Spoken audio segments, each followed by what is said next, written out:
কতদিন হয় নারী দেখো, কতদিন হয় উলঙ্গ ছবি দেখো, কতদিন হয় মোবাইলে রাত দিন নর্তকী দেখো।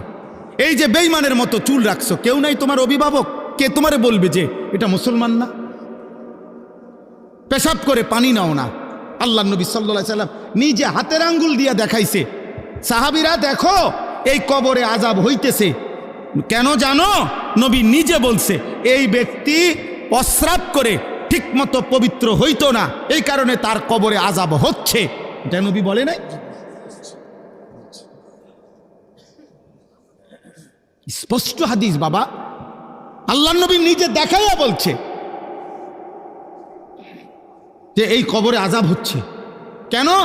সে প্রস্রাব করে, দুইটা বর্ণনা, একটা হলো প্রস্রাব করে পবিত্র হওয়ার ক্ষেত্রে তার গুরুত্ব কম ছিল, আরেকটা বর্ণনা হইল প্রস্রাব করার সময় 1-2 ফোঁটা 3 ফোঁটা যে ছিটকা পড়ে পিছনে, আবার এই ছিটা থেকে ঠিক মতো সে ফরহেজ করতো না, খেয়াল করতো না, এমন জায়গায় এমনভাবে পেশাবও করে ফেলছে যার কারণে 2-4টা ছিটকা প্রস্রাবের লুঙ্গিতে জামাতে এসে পাল্টায় পড়ছে, অথচ সে গুরুত্ব দিত না।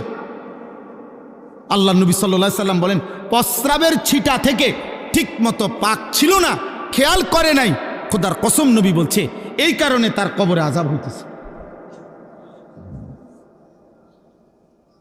তোমরা বলো আব্বা, মাঝবয়সী মুসলমান বলে কি পরিমাণ মুসলমান, কি পরিমাণ নওজোয়ান পেশাব করে পানি নেয় না, কি পরিমাণ কল্পনা করেন, প্রস্রাব করে টয়লেট পেপার ব্যবহার করে না। এই অপবিত্র মানুষ তার জীবনটা কাটে কেমনে, রাত কাটে কেমনে বলে? ইনসান হওয়া আল্লাহ তাআলা, আমি এই জন্য বলতেছিলাম আল্লাহ তাআলা আমাদেরকে হায়াত দিয়েছেন, আমরা অস্তিত্বহীন ছিলাম। কাইফা তাকফুরুনা বিল্লাহ ওয়া কুনতুম আমওয়াতান ফাআহইয়াকুম। আল্লাহ বলেন কেমনে এমন মালিকের নাফরমানি করো?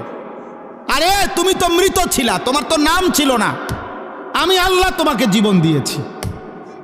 এইভাবে আল্লাহ মনে করায়, আল্লাহ যেন কাছে নিয়ে কইতেছে এই বেটা কাইফা তাকফুরুন, আরে কেমনে আমার সেজদা না দিয়া থাকলা বেঈমান, আমি তোরে বানাইছি বেটা, তোরে আমি বানাইছি বেটা, আজকের রাত আমি দিছি, তোরে ঘুম থেকে আমি জাগাইছি বেটা, বেঈমান একটা সেজদা দিলি না, মানুষের বাচ্চা। কতদিন হয় উলঙ্গ ছবি দেখো, কতদিন হয় মোবাইলে রাত দিন নর্তকী দেখো। এই যে বেঈমানের মতো চুল রাখছো, কেউ নাই তোমার অভিভাবক?